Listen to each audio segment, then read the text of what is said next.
नमस्कार साथियों। मध्य प्रदेश महिला पर्यवेक्षक भर्ती परीक्षा 2025 7 मार्च से आयोजित होने वाली है। उसी क्रम में हम पुराने प्रश्नों का अभ्यास कर रहे हैं जो 2017 में आपके पेपर हुए थे। आज हम दूसरे दिन की दूसरी शिफ्ट का अभ्यास करने वाले हैं। अभी हम पूर्व में कुछ कक्षाओं के माध्यम से पिछले 1.5 दिन में हुई 3 शिफ्टों का अभ्यास कर चुके हैं। ये हमारा चौथा पेपर है या यूं कहो चौथी शिफ्ट है। आज हम चौथी शिफ्ट में से संतुलित आहार और स्वास्थ्य से संबंधित 55 प्रश्नों का अभ्यास करेंगे और हो सकता है कि यहां से सीधे तौर पर 2 से 3 प्रश्न हमें देखने के लिए मिल जाए। सबसे पहला प्रश्न है, जल में घुलनशील विटामिन कौन सा है? ऐसा विटामिन कौन है जो कि जल में घुलनशील है? Option 1 vitamin C, option 2 vitamin D, option 3 vitamin A या ऑप्शन 4 विटामिन ई।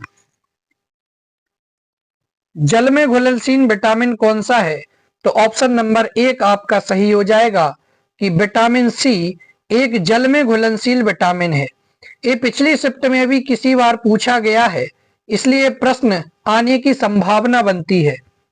दूसरे नंबर का प्रश्न देखते हैं, आंगनवाड़ी केंद्रों के माध्यम से कौन सी सुविधाएं दी जाती हैं? आंगनवाड़ी केंद्रों के माध्यम से कौन कौन सी सुविधाएं दी जाती हैं? ऑप्शन 1 स्वास्थ्य जांच की सुविधा, ऑप्शन 2 प्राथमिक टीकाकरण की सुविधा, ऑप्शन 3 पूरक पोषण आहार की सुविधा या ऑप्शन 4 उपरोक्त सभी। आंगनवाड़ी केंद्रों के माध्यम से कौन सी सुविधा दी जाती है?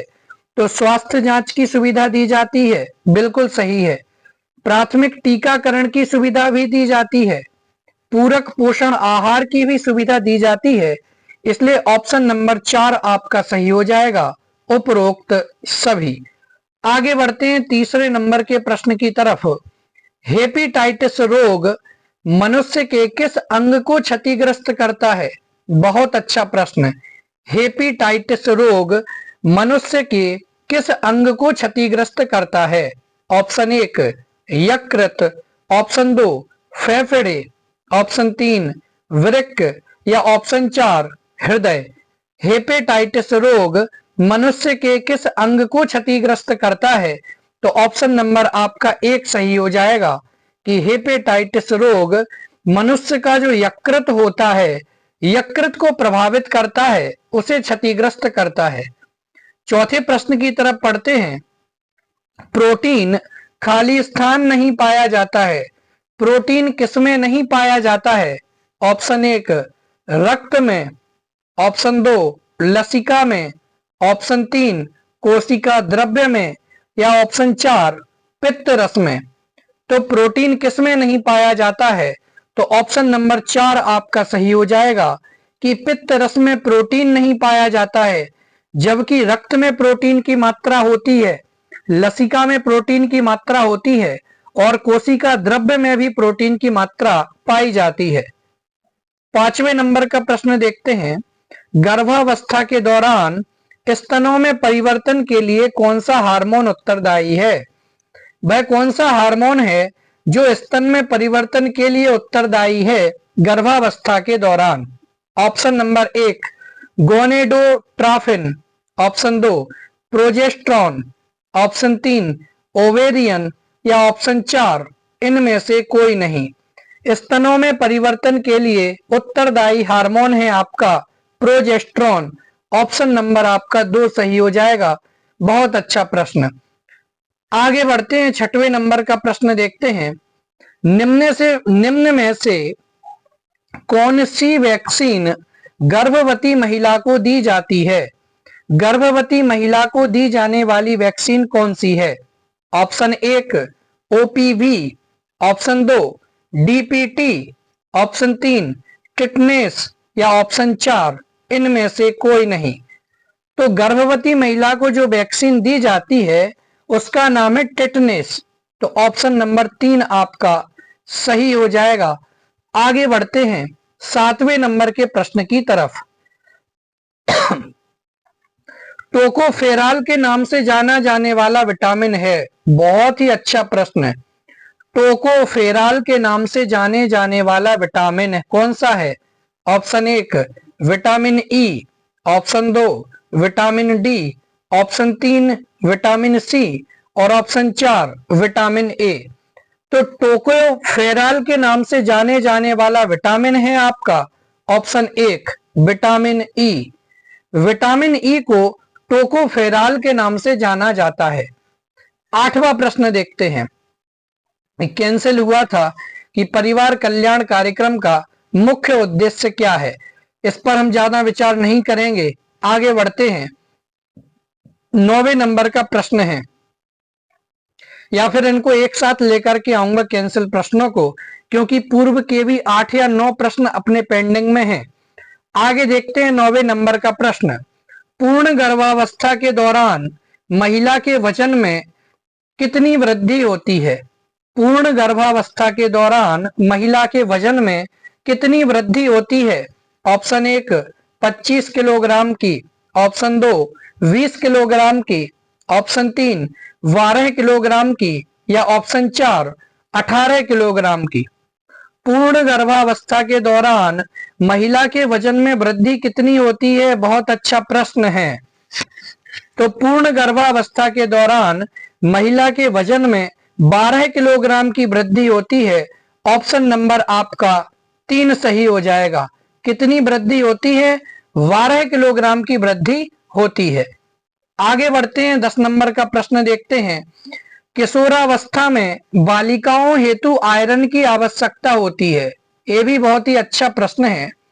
किशोरावस्था में बालिकाओं को कितने आयरन की आवश्यकता होती है?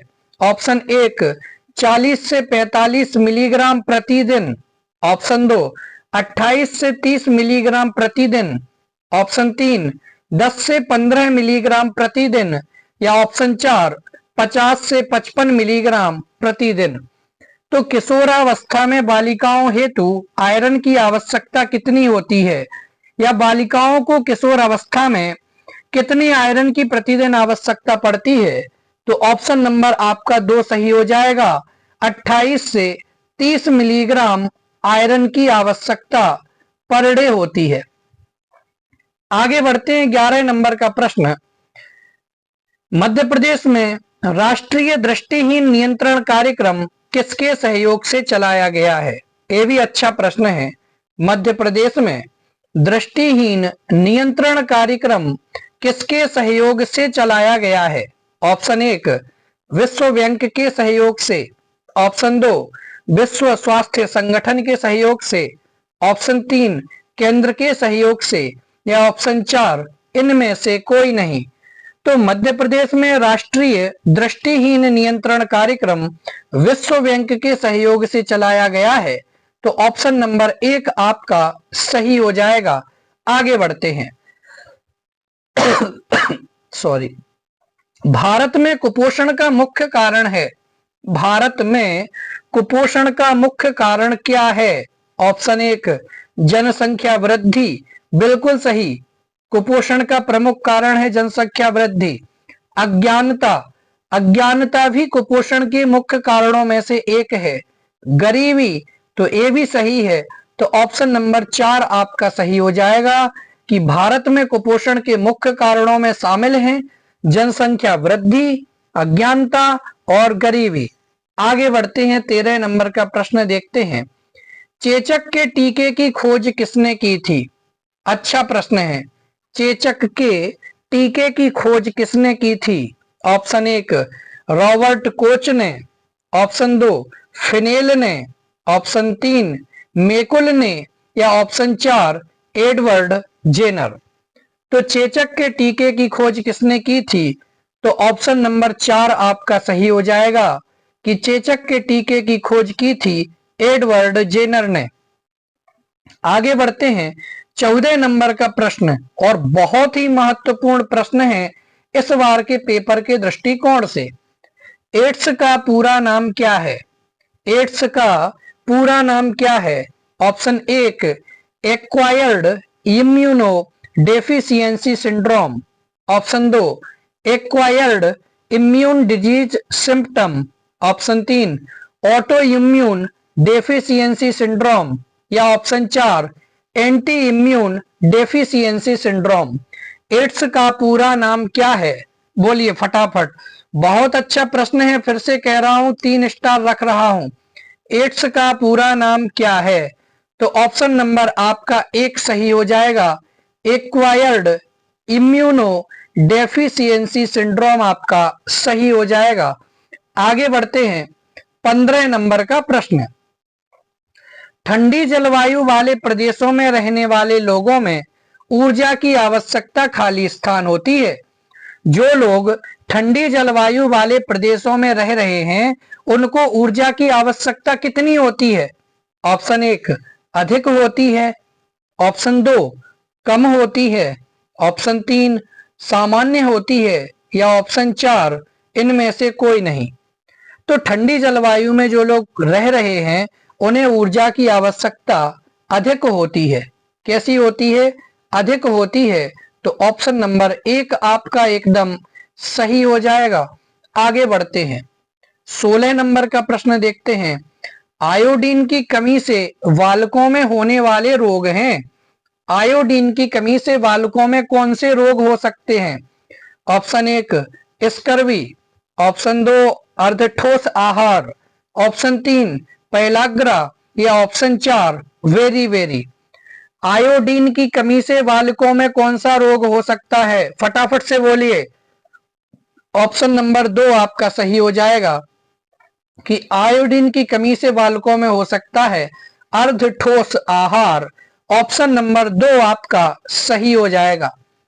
17 नंबर के प्रश्न की तरफ बढ़ें तो पोलियो का वायरस बच्चे के किस तंत्र को सर्वाधिक अधिक प्रभावित करता है?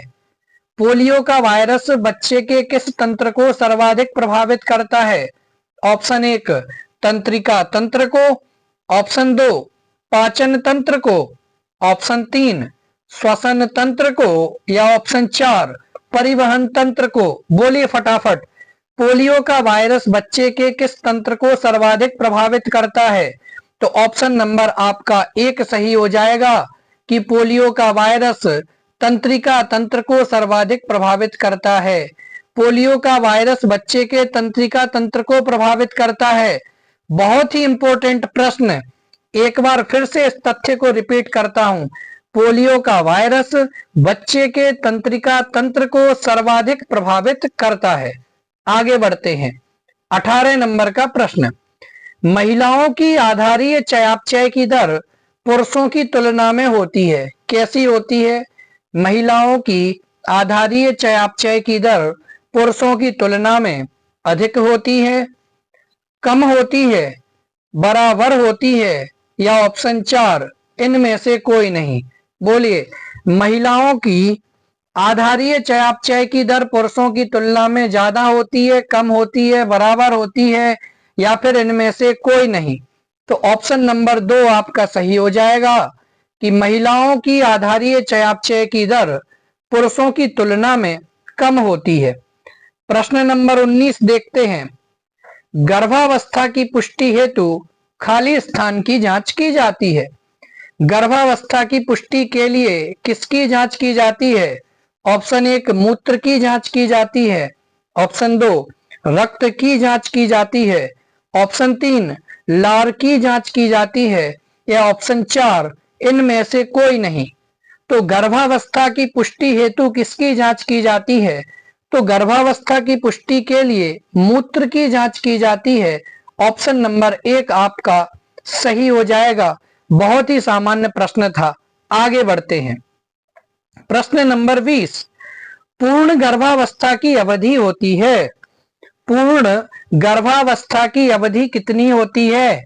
ऑप्शन 1 295 दिन, ऑप्शन 2 280 दिन, ऑप्शन 3 288 दिन, या ऑप्शन 4 290 दिन। बहुत अच्छा प्रश्न है। पूर्ण गर्भावस्था की अवधि होती है, तो पूर्ण गर्भावस्था की अवधि कितनी होती है? तो ऑप्शन नंबर 2 आपका सही हो जाएगा कि पूर्ण गर्भावस्था की अवधि होती है कितनी? 280 दिन।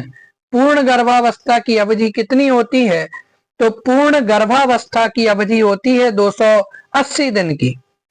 आगे बढ़ते हैं 21 नंबर के प्रश्न की तरफ।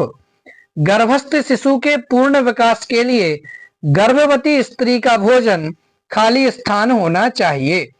गर्भस्थ शिशु के यदि आप पूरा विकास चाहते हैं तो इसके लिए गर्भवती स्त्री को किस प्रकार का भोजन करना चाहिए? ऑप्शन 1 उच्च प्रोटीन से युक्त भोजन करना चाहिए।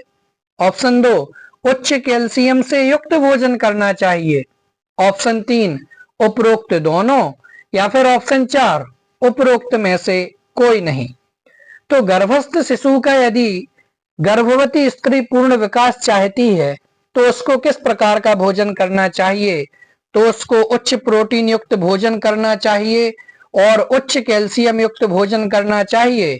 इसलिए ऑप्शन नंबर 3 आपका सही हो जाएगा, उपरोक्त दोनों, कि गर्भस्थ शिशु के पूर्ण विकास के लिए गर्भवती स्त्री का भोजन उच्च प्रोटीन से युक्त होना चाहिए और उच्च कैल्शियम से भी युक्त होना चाहिए। प्रश्न नंबर 22 देखते हैं। एक साधारण क्रियाशील गर्भवती स्त्री को कितने ग्राम अनाज की आवश्यकता प्रतिदिन होती है? एक साधारण क्रियाशील यानी साधारण काम करने वाली गर्भवती स्त्री को कितने ग्राम अनाज की आवश्यकता प्रतिदिन होती है? साधारण क्रियाशील माने जो हल्के फुल्के काम करती है। तो ऐसी स्त्री को, गर्भवती स्त्री को कितने ग्राम अनाज की आवश्यकता पर डे होती है? ऑप्शन 1 400 ग्राम, ऑप्शन 2 800 ग्राम, ऑप्शन 3 600 ग्राम या ऑप्शन 4 700 ग्राम। तो एक साधारण क्रियाशील गर्भवती स्त्री को कितने ग्राम अनाज की आवश्यकता प्रतिदिन होती है? तो ऑप्शन नंबर 1 आपका सही हो जाएगा कि साधारण क्रियाशील गर्भवती स्त्री को 400 ग्राम अनाज की आवश्यकता प्रतिदिन होती है। आगे बढ़ते हैं, अच्छा प्रश्न था। टिटनेस रोग का कारण क्या है? ये भी अच्छा प्रश्न है। टिटनेस रोग का कारण है क्या? टिटनेस रोग का कारण क्या है? Option 1 diphtheria bacilli, option 2 vibrio cholerae, option 3 clostridium tetani या ऑप्शन 4 इनमें से कोई नहीं। तो टिटनेस रोग का कारण क्या है? जहां भी आपको टेटनी देखने को मिल जाए तो उसे आप टिटनेस से जोड़ लेना। तो ऑप्शन नंबर 3 आपका सही हो जाएगा कि क्लास्ट्रीडियम टेटनी टिटनेस रोग का कारण होता है। आगे बढ़ते हैं 24 नंबर के प्रश्न की तरफ। ऊर्जा मापने की अंतरराष्ट्रीय इकाई खाली स्थान है। बहुत अच्छा प्रश्न। ऊर्जा मापने की अंतरराष्ट्रीय इकाई क्या है? Option 1 calorie, option 2 joule, option 3 वाट या फिर ऑप्शन 4 किलोवाट। तो ऊर्जा मापने की अंतरराष्ट्रीय इकाई है आपकी जूल। तो ऑप्शन नंबर 2 आपका एकदम सही हो जाएगा। ऊर्जा मापने की अंतरराष्ट्रीय इकाई जूल है। 25 नंबर का प्रश्न देखते हैं। पार्नीसियस एनीमिया से बचाव हेतु, किससे? पार्नीसियस एनीमिया से बचाव हेतु गर्भावस्था में भोजन लेना आवश्यक है। गर्भावस्था में किस प्रकार का भोजन लेना आवश्यक है यदि आप पार्नीसियस एनीमिया से बचाव चाहते हैं? तो ऑप्शन 1 विटामिन B12, ठीक है ना, भोजन में विटामिन B12 लेना आवश्यक है। ऑप्शन 2 ऐसा भोजन लें जिसमें विटामिन D होवे, या ऐसा विटामिन लें, ऐसा भोजन लें जिसमें विटामिन K होवे, या फिर इनमें से कोई नहीं। तो यदि आप पार्नीसियस एनीमिया से बचाव चाहते हैं तो आपको गर्भावस्था में ऐसा भोजन करना चाहिए जो विटामिन B12 से भरपूर हो, या जिस भोजन में विटामिन B12 की मात्रा अच्छी खासी हो। आगे बढ़ते हैं, बहुत ही अच्छा प्रश्न था ये। 26 नंबर का प्रश्न। गर्भवती महिलाओं को कैल्शियम की आवश्यकता की पूर्ति हेतु क्या लेना चाहिए? यदि गर्भवती महिला चाहती है कि मेरे कैल्शियम की आवश्यकता की पूर्ति हो जाए, मुझ में कैल्शियम की कमी ना रहे, तो उसे क्या करना चाहिए? ऑप्शन 1 दूध तथा दूध से बने पदार्थ का सेवन। ऑप्शन 2 बंदा गोभी, बंदा गोभी नहीं बंद गोभी होगी, ठीक है ना। ऑप्शन 3 अंडा, या ऑप्शन 4 उपरोक्त सभी। तो गर्भवती महिला को कैल्शियम की आवश्यकता की पूर्ति हेतु दूध तथा दूध से बने पदार्थ, बंदा गोभी और अंडा। ऑप्शन नंबर 4 आपका सही हो जाएगा, उपरोक्त सभी। आगे बढ़ते हैं सॉरी 27 नंबर का प्रश्न। पीलिया मनुष्य के शरीर के किस अंग को प्रभावित करता है? पीलिया मनुष्य के शरीर के किस अंग को प्रभावित करता है? ऑप्शन 1 यकृत को, ऑप्शन 2 गुर्दे को, ऑप्शन 3 हृदय को, या ऑप्शन 4 मस्तिष्क को। बोलिए, पीलिया मनुष्य के शरीर के किस अंग को प्रभावित करता है? यकृत, गुर्दे, हृदय या फिर मस्तिष्क? तो ऑप्शन नंबर 1 आपका सही हो जाएगा कि जो पीलिया है वह मनुष्य के यकृत को प्रभावित करता है। ऑप्शन नंबर 1 आपका सही हो जाएगा। आगे बढ़ते हैं 28 नंबर का प्रश्न, बहुत ही अच्छा प्रश्न है। राष्ट्रीय फाइलेरिया उन्मूलन कार्यक्रम कब प्रारंभ किया गया था? राष्ट्रीय फाइलेरिया उन्मूलन कार्यक्रम कब प्रारंभ किया गया था? ऑप्शन 1 1963 में, ऑप्शन 2 1958 में, ऑप्शन 3 1962 में, या ऑप्शन 4 1955 में। राष्ट्रीय फाइलेरिया उन्मूलन कार्यक्रम कब प्रारंभ किया गया था? तो ऑप्शन नंबर 4 आपका सही हो जाएगा कि राष्ट्रीय फाइलेरिया उन्मूलन कार्यक्रम 1955 में प्रारंभ किया गया था। आगे बढ़ते हैं 29 नंबर का प्रश्न। परिवार कल्याण कार्यक्रम का मुख्य उद्देश्य क्या है? परिवार कल्याण कार्यक्रम का मुख्य उद्देश्य है क्या है? ग्रामीण स्वास्थ्य सेवा, जनसंख्या नियंत्रण, आय में वृद्धि, या फिर इनमें से कोई नहीं। परिवार कल्याण कार्यक्रम का मुख्य उद्देश्य क्या है? तो ऑप्शन नंबर 2 आपका सही हो जाएगा कि जनसंख्या नियंत्रण पर्यावरण कल्याण कार्यक्रम का एक प्रमुख उद्देश्य है। 30 नंबर का प्रश्न देखते हैं। कुपोषण का अर्थ होता है, तो कुपोषण का क्या अर्थ होता है? ऑप्शन 1 अति पोषण को भी कुपोषण कहते हैं, अल्प पोषण को भी कुपोषण कहते हैं, ऑप्शन 3 उपरोक्त दोनों, या ऑप्शन 4 इनमें से कोई नहीं। तो कुपोषण क्या है? अति पोषण भी कुपोषण है, अल्प पोषण भी कुपोषण है, इसलिए आपका ऑप्शन नंबर 3 सही हो जाएगा, उपरोक्त दोनों। आगे बढ़ते हैं 31 नंबर का प्रश्न। शरीर में रोगों से लड़ने की शक्ति को क्या कहते हैं? शरीर में जिससे रोगों से लड़ने की शक्ति मिलती है उसे क्या कहा जाता है? ऑप्शन 1 रोग प्रतिरोधक क्षमता, ऑप्शन 2 निसंक्रमण, ऑप्शन 3 उपरोक्त दोनों, और ऑप्शन 4 इनमें से कोई नहीं। सारे लोग कोविड से होकर के यहाँ गुजर करके आए हैं, तो शरीर में रोगों से लड़ने की शक्ति को क्या कहते हैं सबको मालूम होगा। ऑप्शन नंबर 1 आपका सही हो जाएगा, रोग प्रतिरोधक क्षमता। क्योंकि उस टाइम पर हमने चाहे आयुर्वेद का सेवन किया हो, चाहे एलोपैथी का सेवन किया हो, लेकिन सबका उद्देश्य एक था कि रोग प्रतिरोधक क्षमता हमारी बढ़े। आगे बढ़ते हैं 32 नंबर के प्रश्न की तरफ। मीजल्स का टीका बालक को कब लगता है? मीजल्स का टीका बालक को कब लगता है? ऑप्शन 1 5 माह में, ऑप्शन 2 3 माह में, ऑप्शन 3 9 माह में, या ऑप्शन 4 4 माह में। मीजल्स का टीका बालक को कब लगता है? तो ऑप्शन नंबर 3 आपका सही हो जाएगा कि मीजल्स का टीका बालक को जब वह 9 माह का हो जाता है तब लगता है। 33 नंबर का प्रश्न कैंसिल हुआ था, चर्चा नहीं करेंगे ज्यादा। आगे बढ़ते हैं 34 नंबर का प्रश्न। जन्म से लेकर 1 वर्ष तक की आयु कहलाती है, क्या कहलाती है? जन्म से लेकर के 1 वर्ष तक की आयु कहलाती है। ऑप्शन 1 बाल्यावस्था, ऑप्शन 2 शैशवावस्था, ऑप्शन 3 किशोरावस्था, या ऑप्शन 4 इनमें से कोई नहीं। तो जन्म से लेकर के 1 वर्ष तक की आयु कहलाती है आपकी शैशवावस्था। तो ऑप्शन नंबर 2 आपका सही हो जाएगा कि जन्म से लेकर के 1 वर्ष तक की आयु शैशवावस्था कहलाती है। 35 नंबर का प्रश्न देखते हैं, ये भी कैंसिल हुआ था, ज्यादा चर्चा नहीं करेंगे। 36 नंबर का प्रश्न देखते हैं, ये एक बार शायद पीछे रिपीट हुआ था। आईसीएमआर के अनुसार गर्भावस्था के दौरान महिलाओं को कितनी अतिरिक्त ऊर्जा की आवश्यकता होती है? किसके हिसाब से? आईसीएमआर के हिसाब से जब महिला गर्भवती होती है तो उसे कितनी एक्स्ट्रा एनर्जी की आवश्यकता होती है?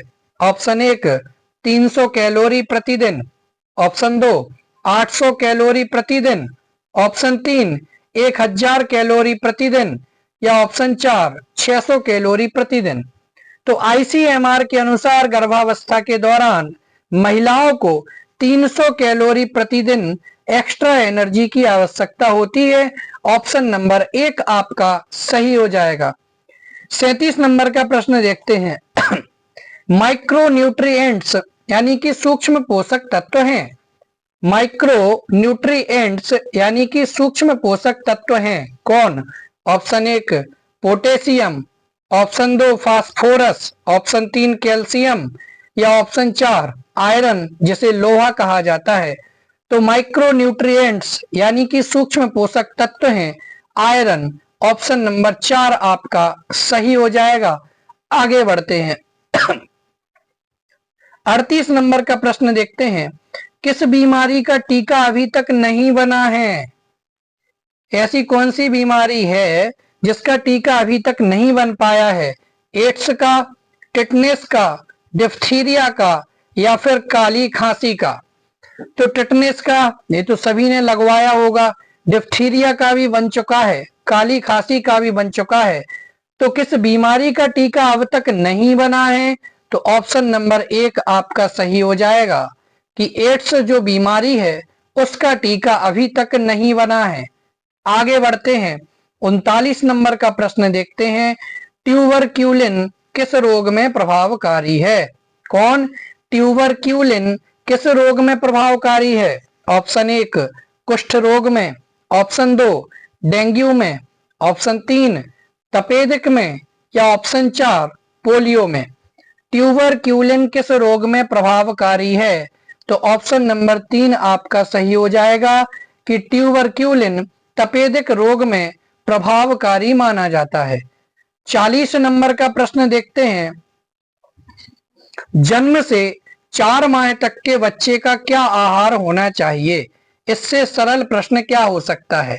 जन्म से 4 माह तक के बच्चे का आहार क्या होना चाहिए? ऑप्शन 1 ठोस आहार, बिल्कुल नहीं।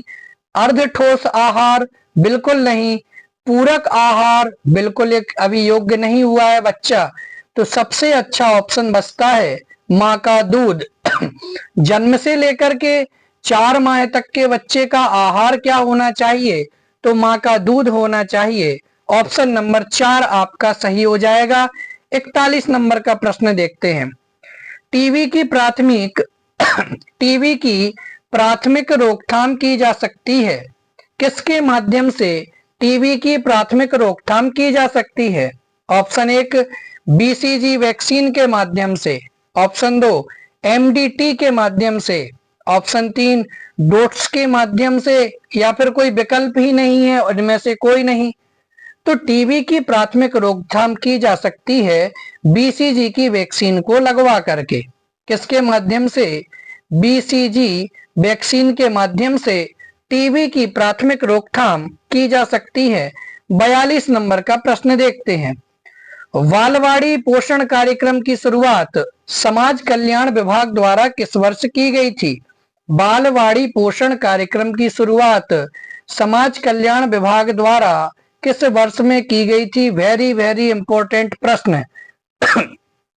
अगर आपसे पूछा जाए बालवाड़ी पोषण कार्यक्रम की शुरुआत किसके द्वारा की गई थी? तो समाज कल्याण विभाग के द्वारा। ऐसे पूछा जाए कि समाज कल्याण विभाग के द्वारा निम्न में से किसकी शुरुआत की गई थी? तो बालवाड़ी पोषण कार्यक्रम की। और इस तरीके का प्रश्न पूछ लिया जाए कि बालवाड़ी पोषण कार्यक्रम की शुरुआत समाज कल्याण विभाग द्वारा किस वर्ष की गई थी, तो ऑप्शन आपके सामने है 1998 में, 1988 में, 1977 में या फिर 1970 में। बोलिए फटाफट, बहुत अच्छा प्रश्न है, पेपर में आने लायक। बालवाड़ी पोषण कार्यक्रम की शुरुआत समाज कल्याण विभाग द्वारा किस वर्ष की गई थी, तो ऑप्शन नंबर 4 आपका सही हो जाएगा कि बालवाड़ी पोषण कार्यक्रम की शुरुआत समाज कल्याण विभाग द्वारा 1970 यानी 1970 में की गई थी। 43 नंबर का प्रश्न, पोलियो को चिकित्सा विज्ञान की भाषा में क्या कहा जाता है? पोलियो को चिकित्सा विज्ञान की भाषा में क्या कहते हैं?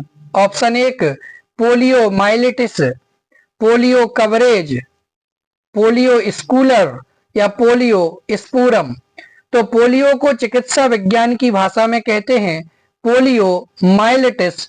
ऑप्शन नंबर 1 आपका सही हो जाएगा।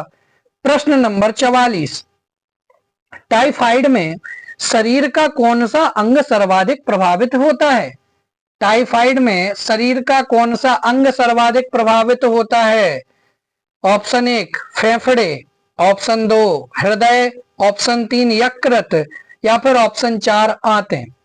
टाइफाइड में शरीर का कौन सा अंग सर्वाधिक प्रभावित होता है, तो ऑप्शन नंबर 4 आपका सही हो जाएगा कि टाइफाइड में आंतें सबसे ज्यादा प्रभावित होती हैं।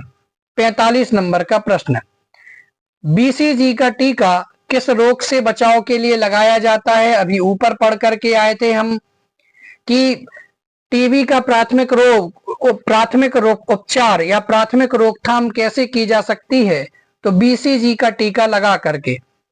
तो चलिए, बीसीजी का टीका किस रोग से बचाव के लिए बीसीजी का टीका किस रोग से बचाव के लिए लगाया जाता है? ऑप्शन 1 कैंसर, ऑप्शन 2 हैजा, ऑप्शन 3 पोलियो या फिर ऑप्शन 4 क्षय रोग या फिर तपेदिक। तो ऑप्शन नंबर 4 आपका सही हो जाएगा कि बीसीजी का टीका क्षय रोग या तपेदिक से बचाव के लिए लगाया जाता है। प्रश्न नंबर 46, शरीर का तापक्रम यानी कि बुखार बढ़ने पर चयापचय की दर क्या होती है? ऑप्शन 1 बढ़ती है, ऑप्शन 2 घटती है, ऑप्शन 3 कोई परिवर्तन नहीं होता है यानी सामान्य बनी रहती है, और ऑप्शन 4 कभी घटती है और कभी बढ़ती है। बहुत अच्छे प्रश्न हैं, इसी तरीके के प्रश्न आपको देखने को मिलेंगे। शरीर का तापक्रम यानी कि बुखार यदि बढ़ता है तो चयापचय की दर निश्चित तौर पर बढ़ेगी। ऑप्शन नंबर 1 आपका सही हो जाएगा। 47 नंबर का प्रश्न, 2.5 माह की आयु में शिशु को कौन सा टीका लगाया जाता है? 2.5 माह की आयु में शिशु को कौन सा टीका लगाया जाता है? ऑप्शन 1 डीपीटी का द्वितीय टीका, ऑप्शन 2 डीपीटी का प्रथम टीका, ऑप्शन 3 खसरा का टीका या ऑप्शन 4 इनमें से कोई नहीं। 2.5 माह की आयु में शिशु को कौन सा टीका लगाया जाता है? अच्छा प्रश्न है। तो ऑप्शन नंबर 1 आपका सही हो जाएगा कि 2.5 माह की आयु में शिशु को डीपीटी का द्वितीय टीका लगाया जाता है। 48 नंबर का प्रश्न, खसरा रोग किस आयु वर्ग को सर्वाधिक प्रभावित करता है? खसरा रोग किस आयु वर्ग को सबसे ज्यादा प्रभावित करता है? बहुत अच्छा प्रश्न। 6 माह से 3 वर्ष तक वालों को, 0 से 6 माह वालों को, 0 से 5 वर्ष वालों को या 6 माह से लेकर के 1 वर्ष वालों को। तो खसरा रोग किस आयु वर्ग को सबसे ज्यादा प्रभावित करता है?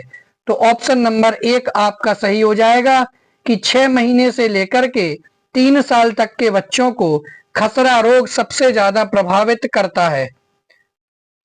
49 नंबर का प्रश्न, धात्री माता के भोजन में कौन से पोषक तत्व की अधिकता होनी चाहिए? धात्री माता के भोजन में कौन से पोषक तत्व की अधिकता होनी चाहिए? Option 1 calcium, option 2 protein, option 3 उपरोक्त दोनों या ऑप्शन 4 इनमें से कोई नहीं। तो धात्री माता के भोजन में कौन से पोषक तत्व की अधिकता होनी चाहिए? तो कैल्शियम की भी अधिकता होनी चाहिए, प्रोटीन की भी अधिकता होनी चाहिए। तो ऑप्शन नंबर 3 आपका सही हो जाएगा, उपरोक्त दोनों। 50 नंबर का प्रश्न देखते हैं। बालकों को विटामिन ए की खुराक दी जाती है। बालकों को विटामिन ए की खुराक क्यों दी जाती है?